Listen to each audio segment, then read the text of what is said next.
and welcome to the Pagan Perspectives by Georgina Rose podcast. On this podcast, we take metaphysical, esoteric, and theological, philosophical, societal, really any topic that vaguely relates to the esoteric, and we break it down and help people understand it. The original concept of the show was to talk about sort of things we deal with in our lives and how spirituality can help us with that, but the show is kind of expanded and is essentially everything esoteric. As things often do. I am your host, Georgina Rose. I'm a polytheist. I'm a Thelemic, and I talk a lot about esoteric topics. I'm also on the YouTube channel Dot Darling. This show recently, I was notified by YouTube that auto dubbing has expanded. So if you're an international listener and you use the auto dubbing feature, that is in more languages. So if English isn't your first language, or not your favorite language, or for whatever reason, basically, if you're listening to this on YouTube instead of on Spotify, you can go into the settings and it will automatically transcribe and basically shift all the conversation into your language as well. There is subtitles available. I got that expanded. So many languages this can be translated to if you are someone who listens through that feature. If you're not, completely irrelevant to you, but that is a cool thing that YouTube is doing now. So just wanted to let people know about that. In this episode, we're going to get into a topic that, it's kind of come up a few times over the course of my tenure as a creator, and that is basically what community, specifically Thelemic community, could look like. Because I feel like, and I've gone on about this a lot, people have a very rigid idea often about what Thelemic community should be, right? They look at one or two main organizations and they see that as sort of the sum total of what Thelemic community can possibly be, right? They're kind of, their minds are sort of limited with this rigid view. And throughout my experiences and talking to people, people's community desires have definitely changed over the years, and people have a lot of needs, a lot of desires, a lot of things that there could possibly be.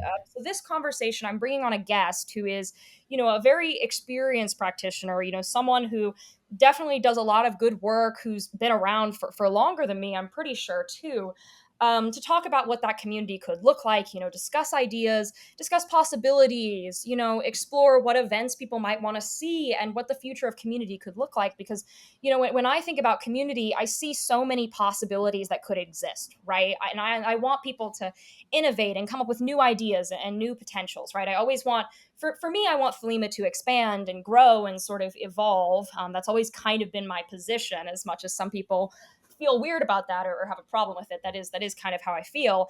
And yeah, so can you introduce yourself, and say who you are and why this conversation is something you're thinking about? Yeah, my name is James. I create content under the name Entelecheia. I have a book called Erotic Liberation, and I have a YouTube channel under the name Entelecheia.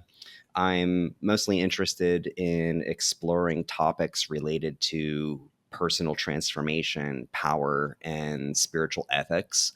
And I draw from a variety of traditions. The Lama is probably the one I draw from the most, but I also draw from Western esotericism more generally and Western and Eastern philosophy. And community is a passion of mine. I have been a community spiritual organizer for about the last decade. I spent about a decade in Ordo Templi Orientis and learned a lot through that experience, both positive and negative. And I'm really interested in thinking and talking about how we can carry what I like to call sovereign spiritual community forward into the 21st century. So I'm really happy to be here talking with you about this. Yeah, so what sort of is a sovereign spiritual community? Because I think that is kind of the need that this topic sort of taps into. What would you define that as? What would that look like? Yeah, so for me, a sovereign spiritual community is a spiritual community where people work together toward a common goal or a common purpose. And they basically pool their intention and their magical energy to come together to make a more profound and transformative contact with what I just call reality. And the important thing is that they are able to achieve more working together than any of them would be able to just give to themselves if they were working solo. You can tell when that doesn't go properly because communities that are not organized this way end up having burnout, or there'll be high turnover, or just a sense of something missing. That's a symptom that people are pouring more into something than they're getting out of it. Something is wrong in that structure. That structure is broken. So I'm very interested in thinking about how do we structure our relationships with ourselves and with one another and with reality, so that we can get a flow of magical energy which is bigger than the sum of its parts, and which feeds back into and empowers the individuals that are participating in it. Yeah, I find that angle really interesting because, for a lot of my practice, I've actually been a solitary practitioner for, the majority of my time. I've been kind of an interloper in and out of groups. There were some that there was one particular group that I attended regularly for a very long time, but it kind of stopped meeting because of COVID and, life stuff for some of the people involved. And I've sort of, dipped into groups here and there, but I've always, maintained a very like rooted solitary practice. It's been the bulk of my experience. And I think that bit about what someone couldn't experience individually is really important because fundamentally, when people want to find a group, I think most people begin as solitary practitioners. I think it is, some people certainly do start within a group, but I think a lot of people start with that solitary practice. And when I talk to people about looking out for groups, or when I myself, want to explore more groups or discover a new one, it is always that I'm trying to find something that can't be done individually because, solitary practice is great, but it does have some limitations for sure. Like there are certain things, you can't really do by yourself. And I find that really interesting because I think when I visited groups, because I've popped into so many groups, like when I lived in New York, I think I went to every occult group that was at least somewhat publicly listed at least once. Like I think I walked in the door of all of them, even the ones that were really disparate from my beliefs, like at least one time to check it out. And that was often my contention with the groups that I walked away from. I was like, there's not much here that couldn't be done individually. So I think that is a good point because when we're looking at group organization, I feel like it's about filling a need, right? Helping people get to the next step, helping people have like an initiatic experience. And I think that is the core of why people want groups. The other core is, of course, desiring community. Humans are social and they don't really want to be alone all the time. Right. Yeah, I think that a desire for community is often what pulls people into groups. So, depending on where you live in the United States or what your background is, esoteric spiritual practice might be isolating, or it might mark you out as part of a subculture.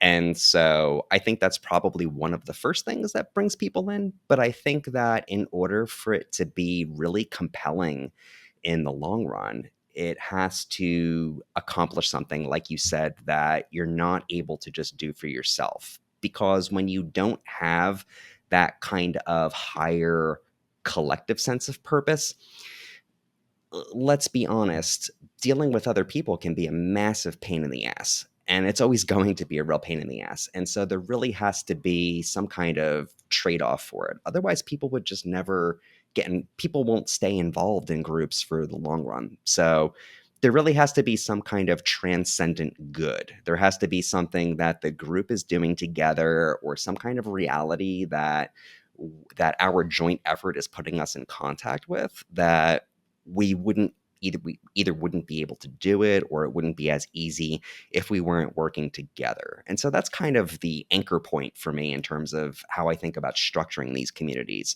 You want the kind of structure that's going to allow that to happen, which means that it's empirical, right? It's experiential. You might have to change that structure. You have to be open to letting that structure change and flow as your joint experience of reality changes. So it actually requires a certain bit of sensitivity and even intelligence to be able to do it in such a way that it keeps it really compelling over the long run.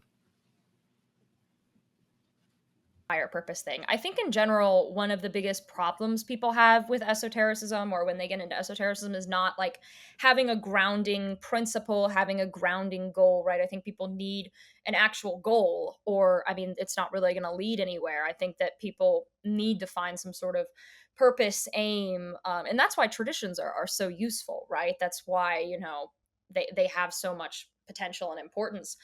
Um, And I think the idea of immutable structure is really interesting because I do think it is possible for a group to start existing for the structure itself and not for that higher purpose. I think that's a really really beneficial idea because the higher purpose is the point, right? I mean, within esotericism, you're inherently doing some sort of mysticism where you're seeking something higher, chasing something higher, reaching towards something. And I guess if you lose track of that reaching towards something, is it really even magical at that point? So yeah, I think that's good. Do you think that like groups should be open to, because that mutable structure idea is interesting. Should they be more fluid in their composition or organization, like more flexible and willing to change the way they are based essentially? Do you think that would be the way to do it? Like allow like, move from certain, I don't know, hierarchy to a different style of hierarchy or a different way of doing events or more secret? Like is that kind of what you mean by that, or what else would that look like?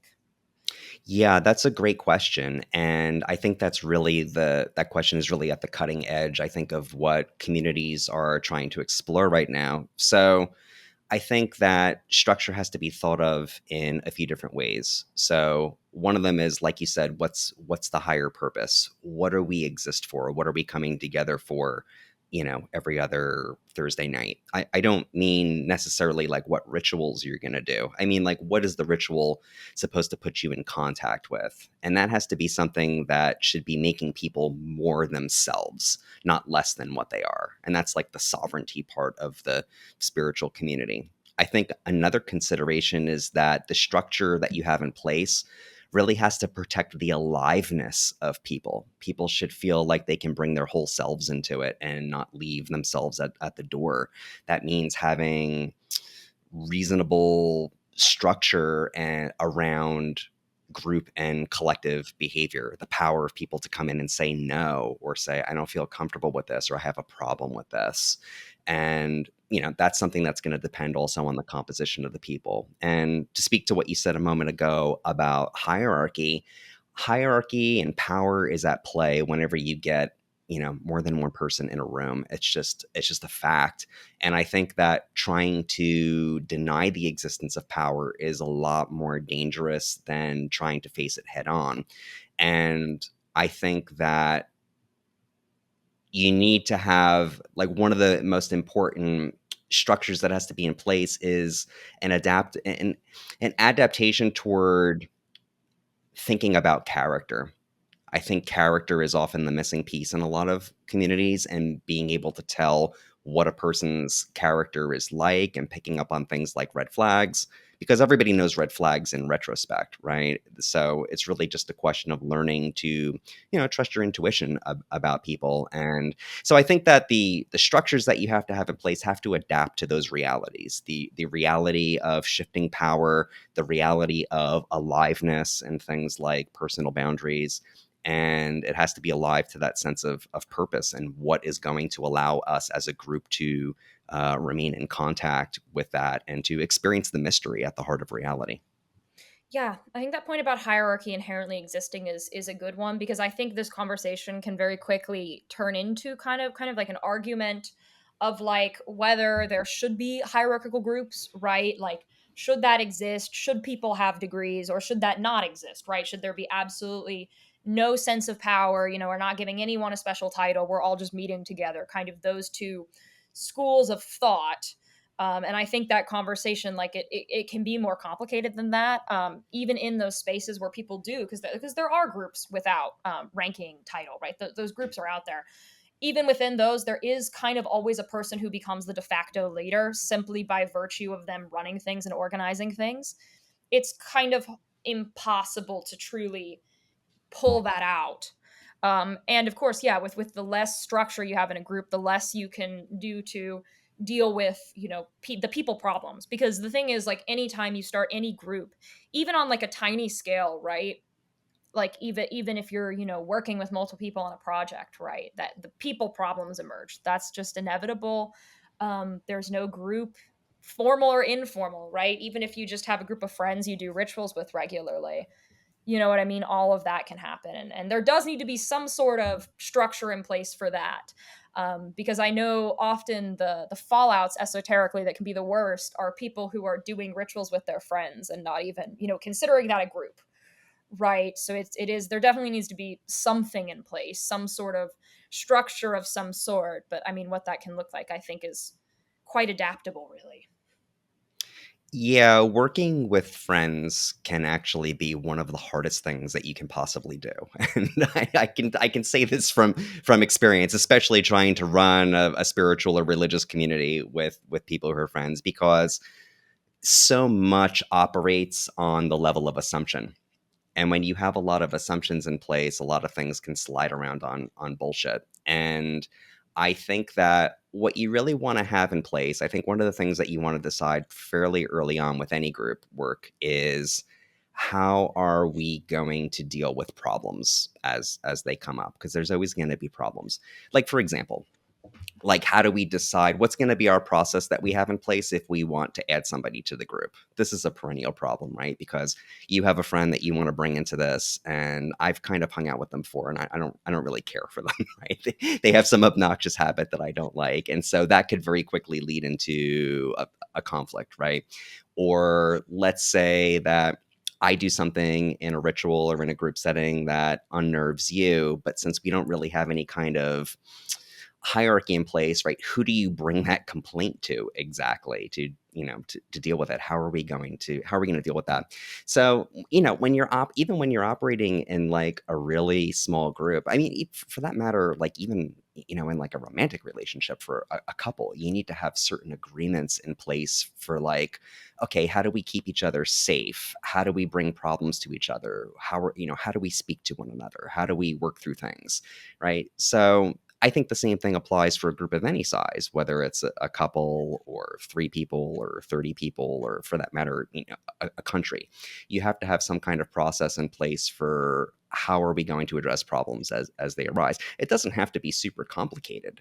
Maybe it just has to be like, okay, after every ritual, we're going to sit down and we're going to check in and we're just going to have an honest conversation about how that was for people, and just see how it landed. And there's an opportunity for everybody to say what they like or what they didn't like. And you just have to, that's what I mean when I talk about having a structure in place that protects aliveness. Like, that's the kind of aliveness that I'm talking about. You need to be people need to feel like safe, that they can bring in their honest selves and their honest opinions, because otherwise the group quickly becomes dead because it isn't adapting and flowing and it isn't responsive to the needs of the actual people in it. Yeah, because I think one thing that's gonna happen if a group, gains, traction in any capacity is the people in it are gonna turn over eventually, even if it has a really good retention rate, right? Like people who join this theoretical group like stay for decades and decades. Eventually you do need new people to come in, or like everyone dies like literally and then the group is dead. Um and so I think that's something that any spiritual community has to reckon with, is they're going to have to get new people in at some point in time. And with esoteric spaces, I feel like turnover can be pretty rapid actually. Possibly a little too rapid for comfort. And so there needs to be some way to bridge communication with the new people. I think sometimes new people coming into a group can be either, misunderstood because eventually, people's needs and desires and, culture really starts to shift with time. Or they kind of get thrown to the wayside or ignored for people who have been there longer. I think the dealing with new people thing really does need to be considered, because I know from stories that people have told me where people have, specifically other young people. I mean, I'm not even that young in terms of the internet now, but people who are younger than me will tell me that they have gone to various groups, right? And they felt an extreme disconnect for this Right. reason.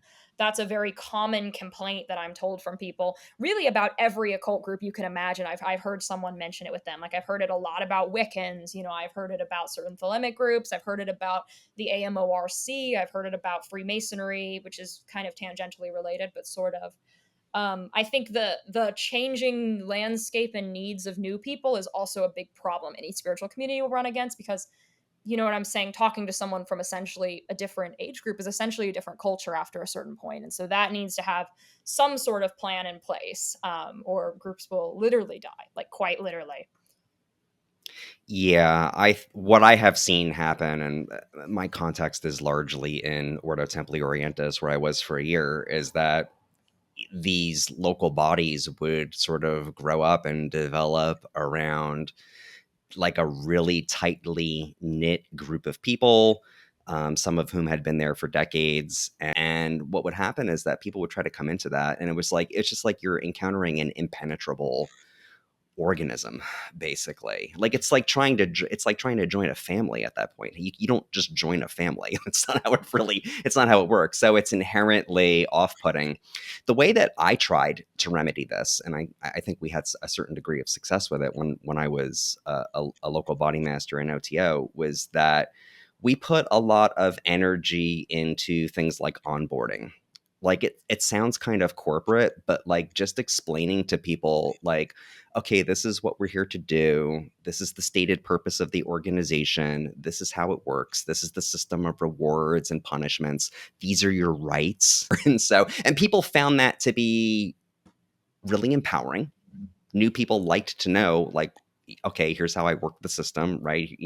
Here's what people are looking for. Because you join a group like this and you're like, you're joining like a magical group. And like, there's a certain sense of like, oh, the rules here are like completely mysterious, and they might be, right? And so kind of like bringing it down to earth, putting down these like on ramps for people, like, okay, here's how you get involved. Here are the things that you have to, here's what we're looking for. Here are the things that you have to do, right? Here's like step one, here's step two, here's step three, and kind of like structuring it that way.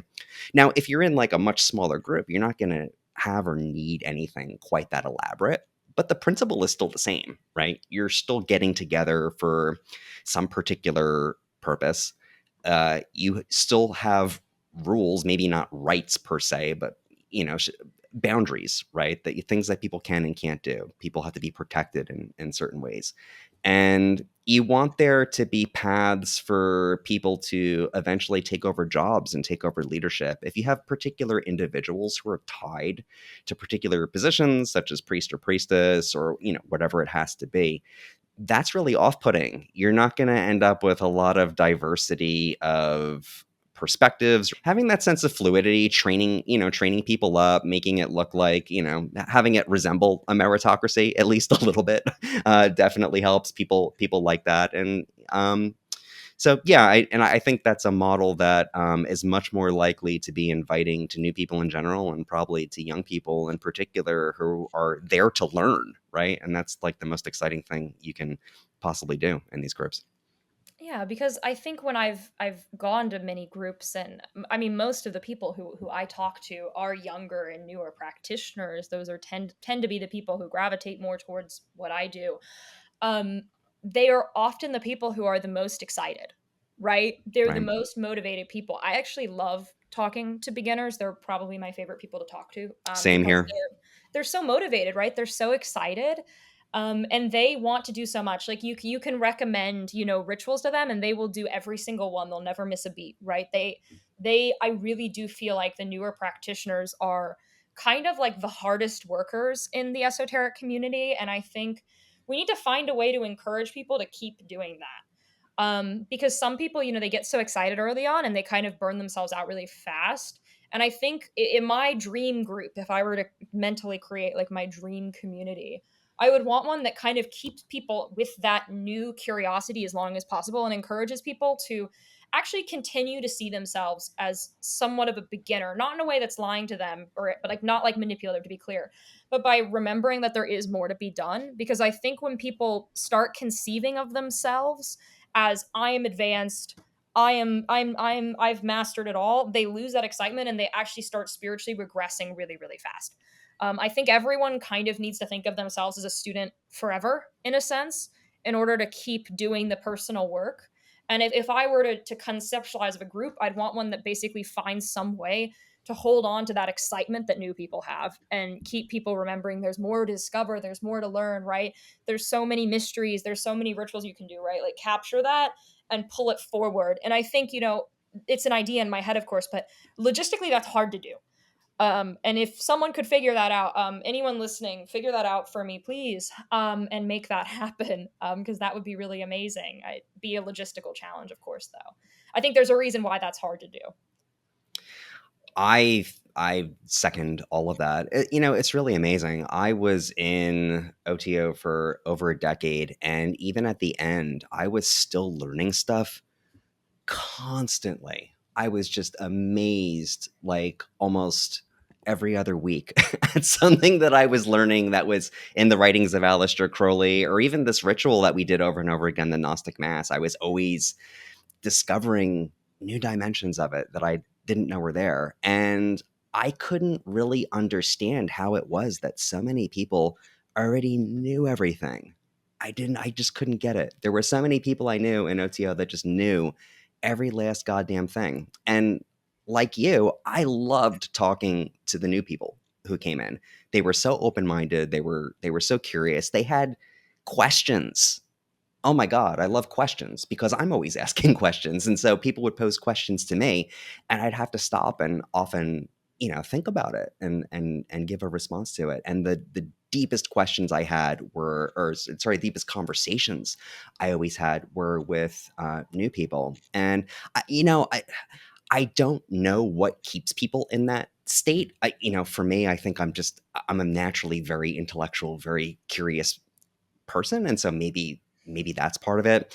I think that hierarchy can really just absolutely kill it. I think especially in OTO, a place like OTO, they're selecting for people that are moving more into these managerial positions. They're not at all being selected for curiosity or for asking questions. Quite the opposite, really. And so that tends to stifle it. So at this point in the game, I can think of it more in terms of like, okay, here's how you kill the human spirit. I know that one pretty well. In terms of like how to keep people in that more open-minded space where they're actually still open and still being transformed in a certain way, that's harder. And I think that really comes down to like I'll just go out on a limb, and because this is like sort of like the edge of where I've been thinking lately is this idea that I call mystery held in coherence. So, like, the work itself should be electric and intense, sort of like a love affair with reality or a love affair with truth. But in order for that to work, it has to be like any other relationship, and the container has to be strong enough to hold it without collapsing, without burning people out. And so I've been kind of trying to stretch my mind lately to think about like, okay, like we get together as a group and we channel all this energy and it's transformative and our minds are being opened to something else, right? And it's like, how do we do that in a sustainable way?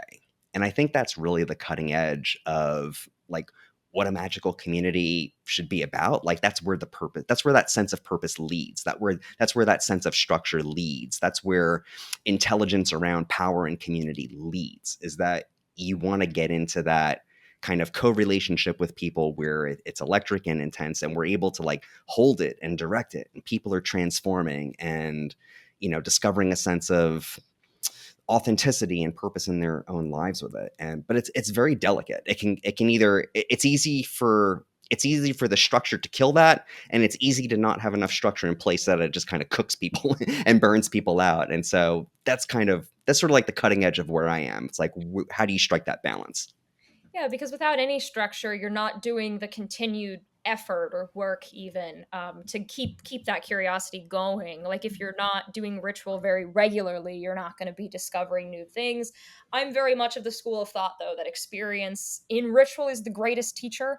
I think you need to study, contemplate, and actually do the rituals a lot. Like I always advise people to, do ritual, something simple like every single day, and do large rituals, frequently, right? Like I always kind of recommend that to people, and that's what I've done. I've done daily ritual every single day for over 8 years, and I do big rituals solitarily, like probably 2 times a week or something like that. Sometimes more, sometimes less. And that, I mean, that on its own, even on an individual level, requires self structure and self discipline. So I mean that's the flip side of it, is like too much structure. Like if you're in a group and you have to like administer a bunch of things, right? That is of course not the most mystically exciting thing, but that's the reality of anyone running a group. I've never run an organization, to be completely clear. I've never been in that role, so I'm kind of from the other side, but I've administered things in my life, right? Right. That of course is not the most mystical experience, but someone has to do that. Or I mean, a group can't function because if a group is too loosely run, and this is so unfortunate, the best group I was ever a part of fell apart because it wasn't being like, you know what I'm saying, like people weren't, running it essentially, so it kind of collapsed because, when life got crazy, the group stopped meeting essentially. It was quite sad. um so I mean, it's a balance because you have to be disciplined in your spiritual practice to continue to be excited and discover things. You need to be, studying, doing ritual. That needs to happen. And then when you throw administration on top of it, I mean, it starts, and I want to be fair to people. That would start if you were running a group, having an individual practice, and like living a normal life. Presumably, you're not making a living off running the group. That's not typically how occult spaces go. Right. Really, I mean, not for many people, right? For some people, sure, but not for many.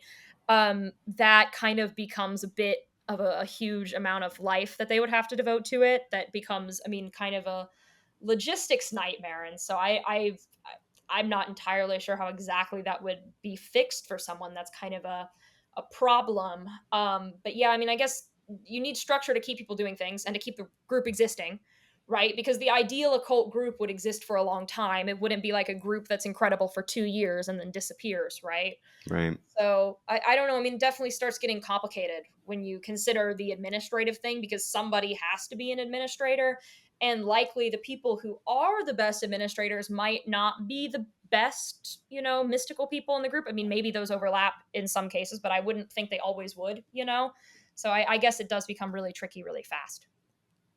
Yeah, and I think that the way that I tend to conceptualize this is like almost in a quasi Darwinian fashion. I think that you have to have like enough constraint to direct intention and direct energy, and like enough variation so that there is current running. Like if you have too much variation or too much current, there's not enough focus and the thing falls apart. If you have too much constraint or too much structure, right, it's just this like dead thing. It's just basically like a shitty church basically. So it's always about having that balance in place. You mentioned something a moment ago. You said that you've been doing ritual for 8 years at this point, and that you do it all the time or every day. And I was wondering, because like this kind of gets to the heart of this question of like structure and change over time. Like, have you found that ritual means the same thing to you? I assume you're not doing the same rituals now that you were doing like No, no, it's whatever definitely 4 years ago. changed. I've How maintained a has that daily conception practice. changed for you? Oh yeah. So I've maintained a daily every single day for over 8 years. I hit 8 years in February, so 8.5. It was right around mid-February back then was when I first started doing daily ritual, and it has completely changed. I do completely different dailies than I originally did. Ritual has become, I mean, much more evolved really. Like when I first started doing ritual, I was kind of like reading off my like printout, like I printed them and I would staple them together and I was like reading off the paper at first, right? Right, right. And I was like, okay, if I do this repeatedly, I'll start getting the mystical growth that I want. And that did eventually, especially once I was no longer reading off the paper. It's kind of hard to have a really great ritual experience when you're still reading off the paper. It can happen, but it's challenging. True. And now, I mean, it's more fluid. Things change more. I'm more in tune as to what it means. I have more intense experiences. And yeah, ritual has become much more profound, right? I understand what it means more. When I was a new practitioner, I didn't know entirely what I was doing, right? I was doing things and I was reading about them, but I didn't fully get it, right? Like I was reading the books, I was doing the rituals, but it took time and it took real, actual, direct experience to fully understand everything and understand, purpose. Like when I was new, the reason why I got into Thelema actually was because Thelema told you like what you're doing the rituals for. I was like, oh, Yeah. true will, great work. That's an answer to my questions now, isn't that? Right. That was my appeal into Thelema. So I was like, okay, well, this is like directed towards something, right? So yeah, it's become way more directed towards things. I understand things so much more. And I'm glad I've done that. I'm glad that has been a consistent thing for that long. Not anything crazy every day. I mean, it's not like I'm doing like hours and hours of ritual a day for that long. That wouldn't be possible, right? With how life goes. But I think, yeah, ritual, and it's hard to articulate. I don't entirely know how to explain it. But I find the mysteries become so much richer the longer. Like I feel like I'm always making progress. Like I think I'm in a better spot than even I was a year ago, and further back. I feel like it's always growing and changing. And I know that's kind of a terrible non answer, but I don't know how to articulate these kind of sublime things in words so quickly. But I think ritual itself is basically like the way we understand these higher things. I think ritual is kind of an innate part of the human condition. And I think we kind of don't exist without it. I mean, even in our, mundane culture, right? Ritual is a big way we understand life, right? Graduations, weddings, like ritual is a very core part of the human way we understand and process reality. And I think it's very, very valuable. And I recommend everyone try daily ritual, even if you don't know what you're doing, even if it's just like a single LBRP, right? I recommend it to many, many people. It's good. It's like daily meditation. Like, I think we can all agree that that's pretty helpful if people can do it, even if it's something small. Yeah, I think of ritual as anything that we do repeatedly with mindfulness. And Yeah. so like a magical ritual is a ritual in the normal sense, except it usually involves some kind of esoteric symbolism or, relationship to deity or something like that. One of the things that you were talking about a moment ago, I think really gets to the heart of like one of the things that community can be for people, which is that communities ideally have practitioners with varying levels of experience, right? And as you've been practicing for 8 years, or I've been practicing over a decade, we accumulate a certain amount of not just experiences, but a certain kind of know-how around things, and dare I say even a certain amount of wisdom around things as we integrate these experiences into our lives. And I think that one of the things that community can accomplish is becoming a storehouse of that wisdom, to be able to develop it and to talk about it and to think about it and to kind of metamorphose it and evolve it in different ways. And this goes back to something you mentioned early on in our conversation, which is the power of tradition. This is really what a tradition is. I think it's a kind of storehouse of wisdom.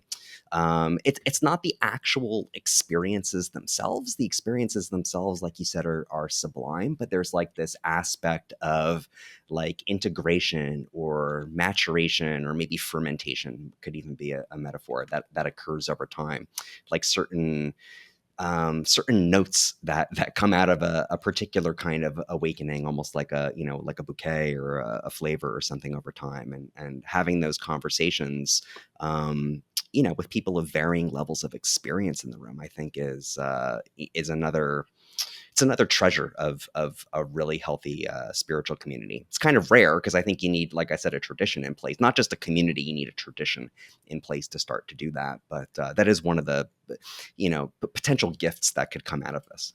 Oh, absolutely. That is something that is so helpful. Like I knew a particular person who had been practicing for much, much longer than me, who often, I had really good conversations with about these subjects, who really helped me out. And when people find that type of connection with someone who is more experienced, it's super, super valuable. And I think now that's perhaps even more needed because people are generally like on the world scale becoming way more isolated. True. I think like isolation is really coming into the world in a very severe sense, and really affecting people. And so people finding ways to communicate with people who have been around longer or shorter, that is super useful. And yeah, I mean, that is one of the things only real tradition can bring, because when we look at different non-traditional occult communities, because they're certainly out there where they are very non-structured, very just we show up and do a ritual together based, those communities do tend to veer in a specific direction. They do tend to be elder, millennial, and younger. That's kind of the crowd for that, right? Like that kind of caps with people in their late 30s, Hmm. in my experience. And then you're not going to have those connections with people who are really, really experienced, right, who've been around for decades and decades and decades, because that's not really the group that's going towards that. And that does make me think there is probably, and this is a thought I had recently, is I wonder if the esoteric scene is going to become really divergent. Like there's going to be this big split where people who are much older, I'm talking like 50s and up, right, like the older people in the community, and people who are 35 and under, probably. I wonder if there's going to be a vast stark gap between them in some way, where, and then this would be terrible, right? Like communities become completely age fractured, right? Where people who are, Gen Z, millennial, elder millennial kind of group together, and then people who are Gen X and earlier, right? Like it becomes this big division, because that would be a shame, because then, younger people aren't getting advice from older people. They aren't learning from people who have had more life experience than them, right? As a younger person, I don't have as much life experience as so many people, and it's nice to talk to people who have that experience. And then, older people won't be able to pass on their wisdom or understand how the world's changing and how that affects, and like, new innovative ideas wouldn't be being passed on to that older group. So that would be a problem, and I do fear this happening. This is something I am a bit concerned about, especially because like in the online scene, of course, it was all that younger camp largely. So that even like on platforms, like younger occultists aren't on Facebook, older occultists use Facebook as their primary platform. Like I feel like there is this divide that's starting to emerge that needs to be bridged in some way, or I don't know, bad things could happen. Don't have a solution to that either, though, unfortunately, but that is something I'm concerned about. So what would you say are the like what for younger people, let's say below 35, you said was, the line you were drawing, like what do you think makes a spiritual container truly worth staying in for younger people? Or if you can't answer for, for everybody, obviously, what made it, you mentioned a group earlier that you thought was like really powerful and really compelling, maybe what was it that made that container truly worth, like what were the qualities of that interaction that made it worth being in?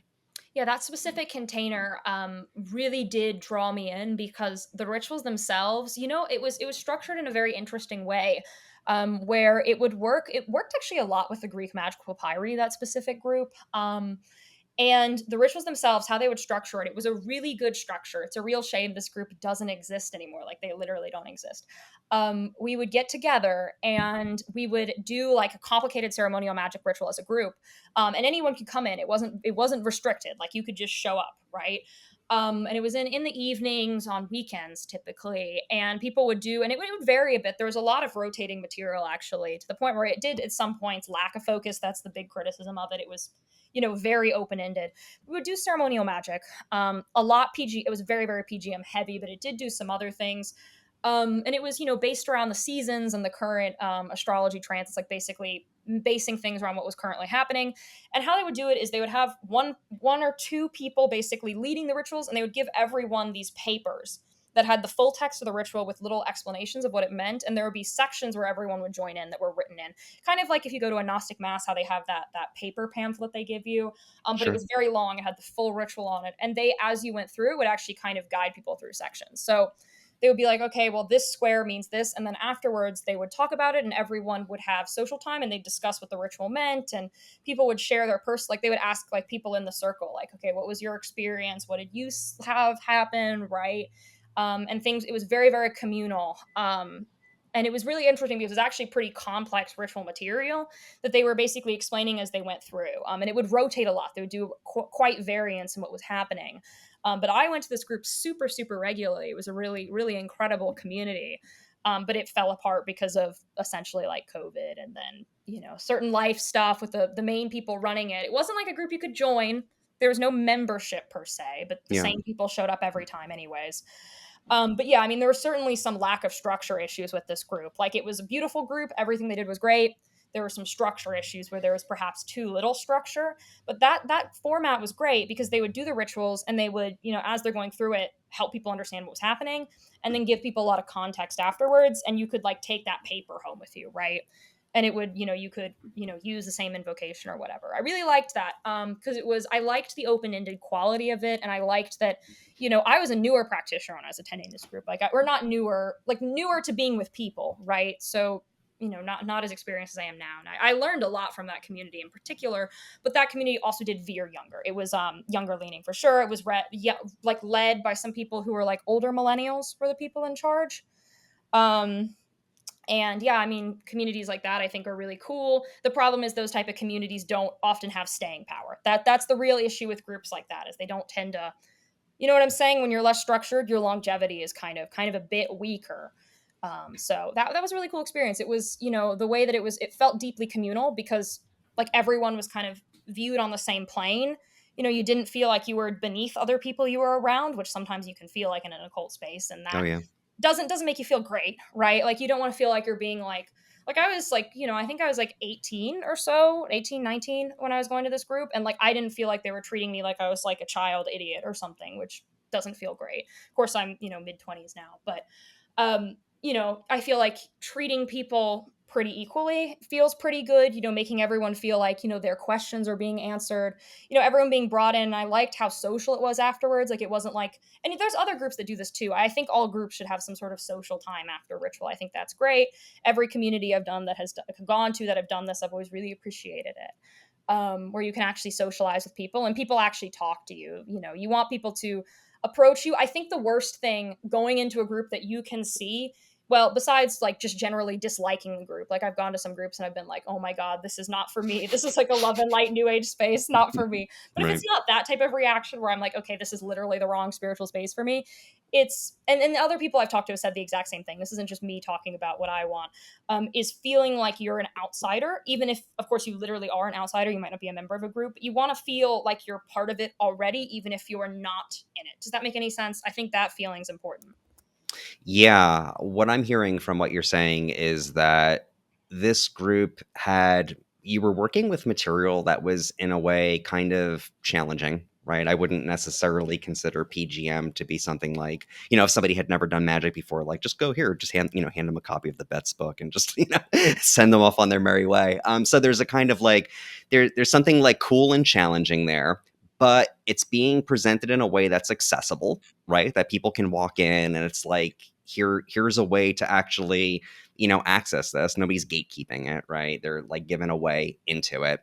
And there's that sense of community and aesthetics which have to be there in order for a person to find a group appealing. But on top of that, and even more important, it sounds like the people who were participating in this were able to like take this material and go off and do or be something else with it that they couldn't necessarily do otherwise, right? They could take the ritual home and they could practice it. And like, it sounds like it was like, it's not just like playing like a video game where you like level up. That's kind of like what OTO is like, get the next degree or whatever. It's like you're actually able to like leave there and it's like your life is made more magical for like having actually been a part of this. And that's, I think, something that is really important to any collective endeavor. Like, does that ring true the No, way I yeah, described that it? was what it is. Yeah, I want to, when I grow to a ritual, like a group ritual, be able to at least somewhat bring it home in some way. But the thing Yeah. is, that also is my own bias because I'm a very solitary practice driven person. Even when I've been in,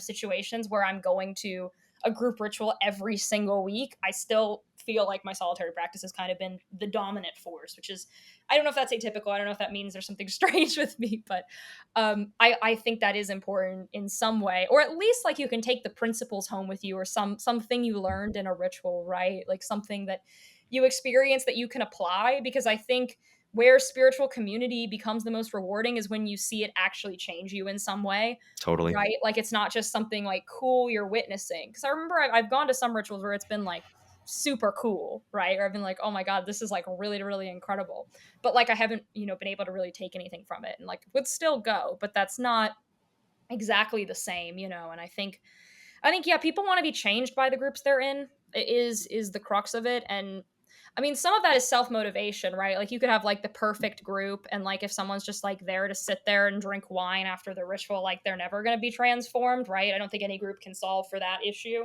Right. But I think for people who want to seek, the group needs to benefit them. One thing I wanted to ask you about, as we get to the end of this, is what type of events do you think people like should exist? Because one complaint that I often hear from people, because I get a lot of very interesting emails, I'll just say that, from people. Sure. People like I have my email very public, and I like it when people give me their feedback and rants about things, but sometimes they're a little strange. Right. But one thing that I get sent a lot is people complaining about occult groups having repetitive events, not in like a ritual sense, but in like they feel like everything's the same, and that Mm. they're bored of it after like 6 months. This is an email I've been sent by from, I think, at least 5 people have said this, where they're like people are doing classes and they're all the same classes. This is often about groups that do classes, I think, is really what people are complaining about with this one. Otherwise, I don't really know what they mean when they're like it's repetitive, because like if you're doing the same ritual, like yeah, the ritual is going to be repeated. Doing a ritual more than once doesn't make it not bad. If that's people's criticism, then I do think they are wrong. But if they're talking about classes, I do sort of get what they're reaching at, because like I remember, I was more involved like the witchy scene for a while online. Strange thing that happened there. But Right. they had all these conventions regularly, like these like witch conventions that were like kind of like the same lectures like repeatedly. Right. Um, and what do you think people I think one thing people want is like mixed events. So what are your thoughts on that situation? Because I've heard complaints about this a lot. No, it is tough. And I think part of what leads to that is that there's no real sense of like where the work is supposed to lead. And so instead of thinking about why we're doing it, people just sort of focus on like what we're doing. And yeah, when you're thinking about it in those sorts of concrete terms, it's like you always reason by analogy, right? So it's like, well, I saw this event in the past and this thing was accepted by people and they applauded it. So I'll do a shitty PowerPoint presentation too, and people, and that'll be great. And that's how you just end up with like, the death of a scene, right? Where it's just like the same classes on the tarot or the LBRP again and again, or whatever it happens to be. Um, it's tough. It's actually tough because I think in order to really like riff on it and come up with new types of things, new access points, you actually have to have some pretty deep spiritual understanding, and that can actually take some time. So when I was in OTO, I'll speak to my work in OTO because that's just kind of what I have experience with. Toward the end, we were starting to do some really kind of electric events, like things that were kind of stepping outside of the box. I did this. I did what was ostensibly a lecture on the Gnostic Mass, which, how many shitty PowerPoint presentations have been given on the Gnostic Mass in OTO. If I had a nickel for everyone, I'd be rich. So like, how do you make something like that fresh and fun? And the way that I styled it was, people afterwards said it felt more like a transmission, because it wasn't speaking so much to like the lance means this and the cup means this. It was more like trying to evoke for people an experience of what these things mean on like a deep, profound emotional and spiritual level. So there was a lot of use of like metaphor and analogy, and a lot of kind of like long pauses to let people sort of like let things sort of sink in a kind of like a dramatic way. So I was kind of already starting to mutate that form a little bit. And then we did this really powerful event right before I left called Thelema Unleashed, which was, I don't even really know how to describe it. We sort of, it was a celebration of the 3 days of the writing of the Book of the Law. And the way that OTO bodies usually celebrate this is that they sit around and everybody just, sort of reads.